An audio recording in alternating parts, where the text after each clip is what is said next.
A couple of months ago, I attended what was called the Milwaukee Pipeline event. In 2019, it used to be called the Milwaukee NPS event. Now, if you've never heard of the Milwaukee NPS or Pipeline event, basically what happens is Milwaukee invites a handful of content creators to come out, and we're able to put our hands on brand new tools that we've never seen before. In return, we're able to create content and bring it to the viewer base as subscribers. If you were a subscriber, you'd know that.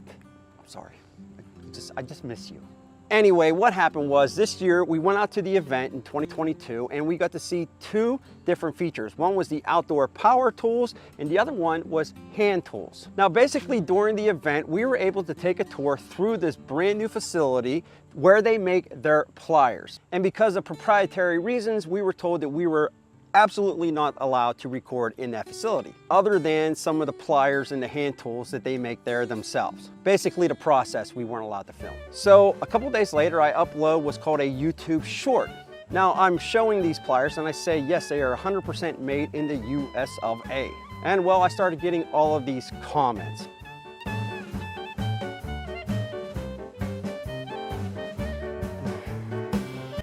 Yeah, so basically most of the comments were stating that, yeah, okay, maybe they're assembled in the USA, but they're not actually made in the USA. You know, they're made elsewhere, all these parts, and then they're assembled. And I get it, trust me, you see that a lot, where things are actually made in one country and then shipped over to the States and then assembled and then they put the Made in USA symbol on there. So is that what is really going on? Is it just assembled in the USA or are they 100% made in the USA? Well, today we got a Milwaukee rep here is going to explain it all to you. And I'll tell you what, I don't think anybody on the face of the earth can do it better than this man can.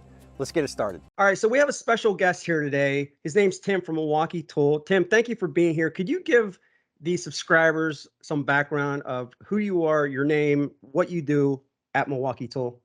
Sure. Hey, thank you for having me. It's great to be with you. Tim Albrecht, president of Hand Tools, Storage, and Personal Protective Equipment at Milwaukee Tool, and I've been with the company since 2007.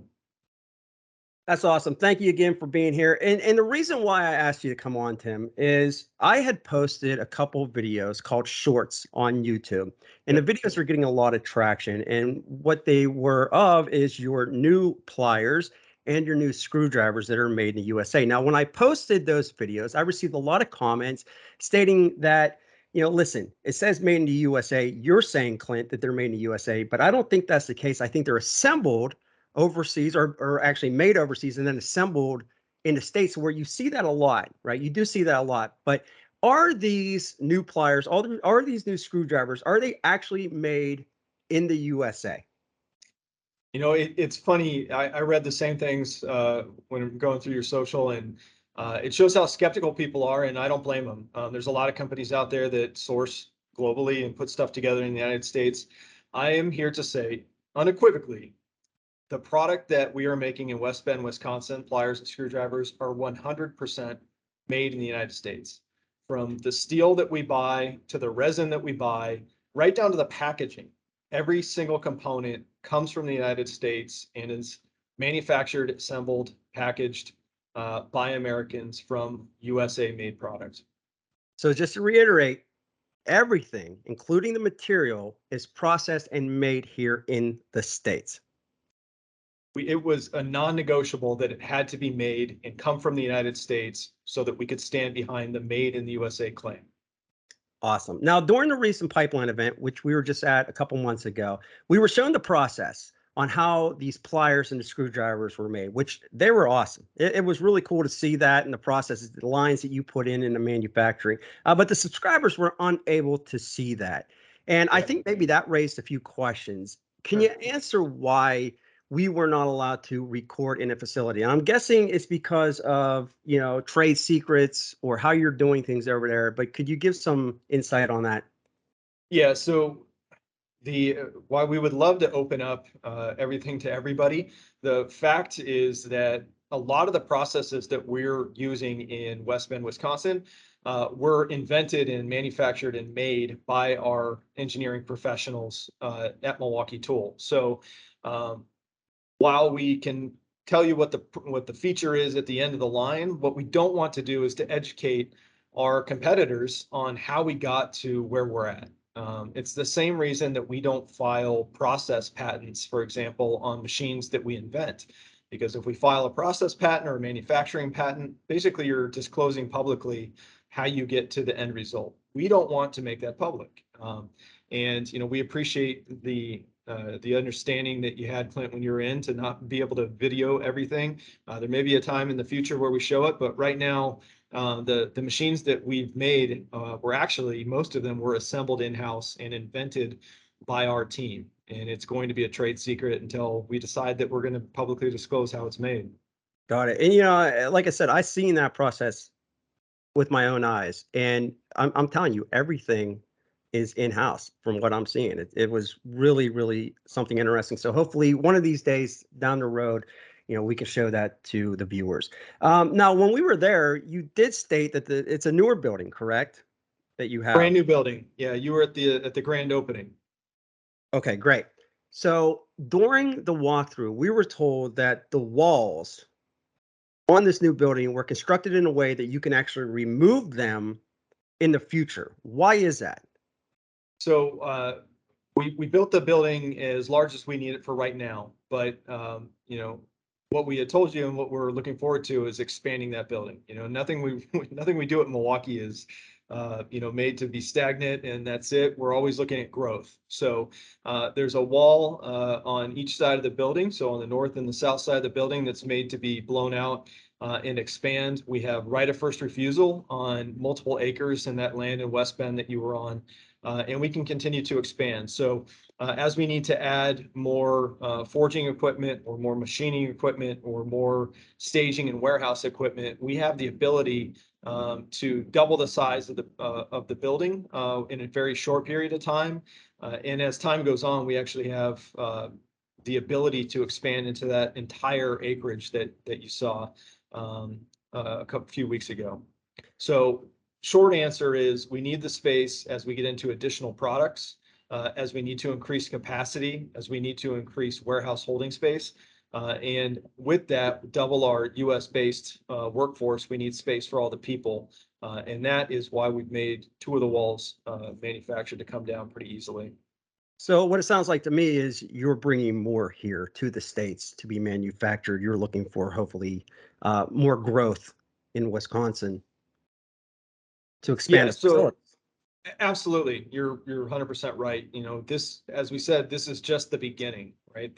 We're starting with cutting pliers and screwdrivers because, we talk a lot about our core users, mechanical, electrical, plumbing, power utility, transportation maintenance, which encompasses, automotive mechanic, remodel, all of these trades that Milwaukee Tool focuses on. If you think about the core processes that you saw, Clint, as you went through the factory, your mind starts racing like, well, hey, if you can make a screwdriver or a pair of pliers, you could also name a product, right? You've got forging, you've got heat treating, machining, you've got multiple different abilities within those four walls. And really, that's what we're looking at. What are the other categories that we can manufacture in the United States that are going to add value and provide solutions to our core end users? And that's really what Milwaukee Tool is all about. Yes, it's great to hear that jobs are being brought here. The other question I have is, the last couple times that I've been in Milwaukee, you had a facility here. It seemed like there was another one going up over here, one downtown. So what's going on? Or is that the only new facility that you have? Do you have other ones? Do you have more coming? So we've got a couple dozen buildings in the United States at this point. 8 of those buildings are actually manufacturing buildings. So in Mississippi, we have a total of 4 manufacturing buildings that manufacture mostly our accessory business. So world-class linear edge products with the Sawzall reciprocating blades, hole saws, step drill bits. All that product is made in the United States down in Mississippi. The power tool team is reshoring a lot of that manufacturing of power tools out of the United States down in Mississippi. In Wisconsin, we have 3 manufacturing locations. We've got 2 of them are under my group. So you've got West Bend, Wisconsin, which the hand tools are made out of. And you've also got a city called Mugwanago, which was part of the acquisition when we bought Empire Level back in 2014. We still manufacture almost all of the Empire Level squares, rafter squares, in that facility, but we've also brought in Milwaukee layout products into that factory, and just started manufacturing personal protective equipment there with our helmets and hard hats. We actually make in the United States in our own factory. The last factory we have in Wisconsin is where we make our oscillating multi-tool blades, and that's in a city called Sun Prairie, which is right outside of Madison. The 8th factory that we are leveraging in the United States is in Tennessee, a city called Cookeville. And we're manufacturing power tools out of that Cookeville facility today. So as you can see, it's not just an investment in West Bend. We've been scaling up. We never left the United States. I think that's one thing that people don't really realize is we've manufactured in the United States since 1924. And if anything, over the last decade, we've invested hundreds of millions of dollars to our manufacturing and our distribution facilities in the U.S. That's awesome. Yeah, and a lot of people don't see that. I've been through the plant a couple times, and you have people working there, and it's beautiful buildings. Yep. It's a great place. So how do you come up with something? What do you do to come up with a new product? Do you listen to the consumer? I remember you saying something about you actually go to the tradesman and say, listen, what could help you, Yeah. in the future on the job site? How do you come up with these ideas? Yeah, so we have teams of people that are dedicated to different categories across the power tool business, the hand tool business, storage business, accessory business, the outdoor power business, which is one of our newest segments. And we've got teams of people that are going out, and we mainly do observational research with our end users in the field, right? So sometimes a little bit creepy. You're kind of hanging back and videotaping the way that somebody's getting a job done. And like those nuggets of gold are, the men and women in the field that are modifying their tools and, welding something to their pliers or, creating their own accessory or whatever it is. And then you like dive deep and it's like, well, why are you doing that? And a lot of times we come up with that, that innovative idea because, people in the field have been forced to manufacture their own products to get their jobs done. The other thing that we do is try to get out, in front of manufacturing trends and technology. Every tradesperson you talk to, every union, non-union tradesperson, every every remodeler you talk to, the biggest problem on job sites right now is just the availability of labor, right? So if you have less labor, companies are starving for innovative products that make them more productive. So we're out there looking at, hey, what are the trends between prefab and BIM and technology, or what materials are changing on a job site, and how does that impact where we go from a product road? Renewables is a huge buzzword, but you look at it and there's a ton of infrastructure that has to go on across the country between grid work and setting up charging stations and where's solar going to go. And you have these teams of people from Milwaukee Tool that are very, very ingrained at the job site level, coming back to our corporate office and saying, hey, this is what we found. This is what the industry needs. This is where it's going. And here's what a product road looks like to better support our core trades so that we can be the best partner we can be to help them be more productive, get their jobs done faster, get it done safer, get it done with less labor, and ultimately be a true partner to the men and women in the core trades. So it's really belly to belly research is how we do it. That's excellent. And I think a lot of the times you'll see in other companies where they just sit there and, hey, I think we should come out with this because somebody else has this tool out. And it might not make sense where you're actually going to the sites and, listening to the feedback that you're getting from the tradesmen. Yeah, we call that catalog marketing. It doesn't really do anybody any good. If a tool already exists out there, it's probably a pretty good tool, and we're not interested in that. You've heard us use the term disruptive innovation quite a bit. A term coined by Clayton Christensen, and it's something that we live by. We have to be disrupting the industry if we're going to win, and if we don't do it, somebody's going to come along and disrupt us instead, and we're not looking to have that done. So that's excellent. Thank you for the information. Now, I do have a couple more questions for you. Sure. I know you're a busy man, and I'll let you Well, get back to your thing. So how many employees actually? I'm going back to the sure. jobs in America. The whole reason why we're talking Yeah. about this. How many employees? Can you give ballpark? Do you have working in your departments for the PPE, the hand tools, and so Yeah. on? In my team that touches the products directly, it's just north of 650 people. And that's growing, every year. Milwaukee has been on a rapid growth trajectory really for the last, you know, call it 12, 13 years. And we've been adding people consistently. My team is no different, right? We've only been in hand tools since 2010. We launched 8 little hand tools in 2010. I used to be able to take everything around to a meeting in one little bag, and now we're, a few thousand SKUs with a very large team that's growing exponentially every year. That's excellent. So let me ask you why. Milwaukee Tool, you even stated just now that, you've always had jobs in the States, but a lot Yep. of people, they assume that a lot of things are made in other countries, other areas. Why are you investing so much in the United States? Why are you bringing so much back? Yeah, for us, it really comes down to that focus on the pro user, right? Our core user. So if you think about the electrician, the mechanical tradesman, the power utility worker, from a hand tool standpoint, having made in the USA product is an absolute requirement, right? You look at a job list, more often than not, it states, made in the USA hand tool. And while we're proud of the products that we have today, we saw a clear need if we were really going to service that core user from a hand tool standpoint, that it had to be made in the United States. But don't get me wrong. I mean, the made in the USA piece was really for us just the ante to the game. Uh, what you saw in the factory was multiple uh, innovations and features on our screwdrivers and pliers that are different than anybody else.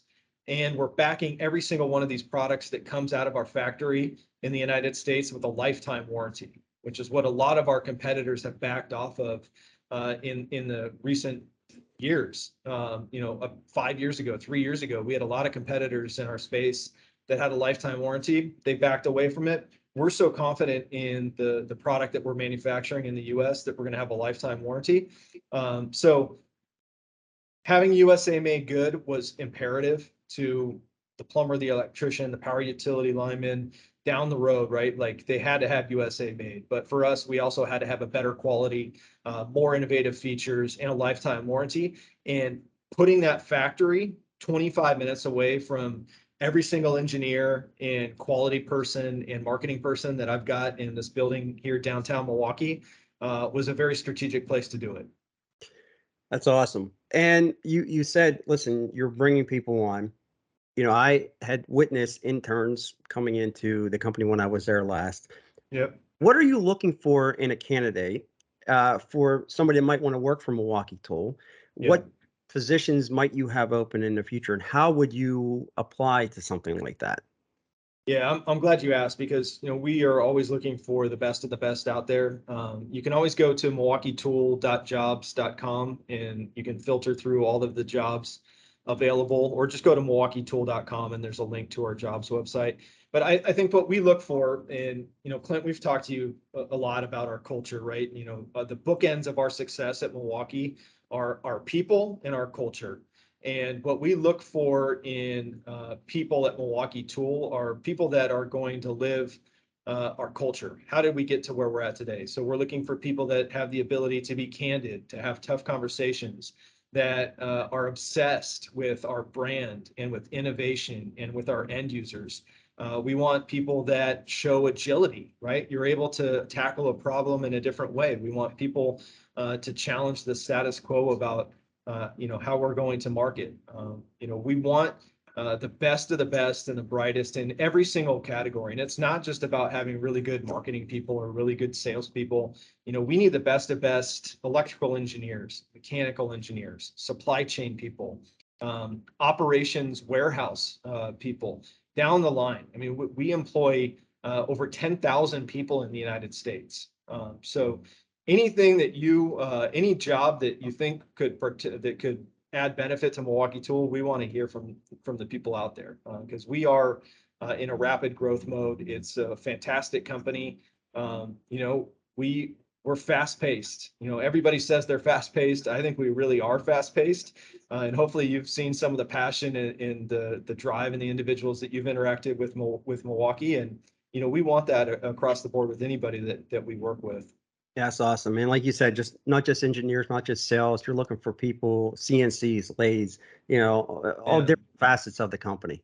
Yeah. I mean, think about like our rapid prototype department, right? Like we've got people that are incredibly skilled at machining and manufacturing. We've got hundreds of years of experience of men and women to just crank out prototype parts all day long. Like it's super specialized skill that, it's hard to find. We're looking for everybody. Anybody that can add value to the company, we'd love to talk to.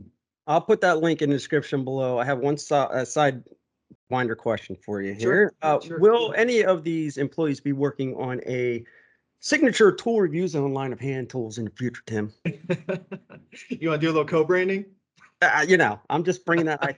Well, we have laser capabilities and pad printing, and we'll have to work on that, man. Be the side hustle. Yeah, we'll put a pin in that one. So, Tim, one last thing. What do you want to convey to the tool reviews on subscribers? I mean, there's a lot of Milwaukee fans on this channel that just absolutely love that brand. As much as I would love to say that many of them are here for my face, they're here to see the tools. They want to see what Milwaukee's coming out. What do you want the subscribers to know about the brand? So I want people out there to know, first of all, we appreciate all of the Milwaukee fans that are out there. We have to earn your trust and your respect every single day, and we're going to do that by delivering the most innovative, coolest products that we possibly can. From the time you're getting up in the morning until the time you're going to bed at night, know that everybody at Milwaukee Tool is thinking about how do we make your jobs more easy, more effective? How do we make your lives better? How do we make you more productive on the job? How do we keep you safer while you're doing your job at work so you can go do the things that you love? How do we invent cool things like, coolers and heated gear and stuff that may tie to things where you're off the job site?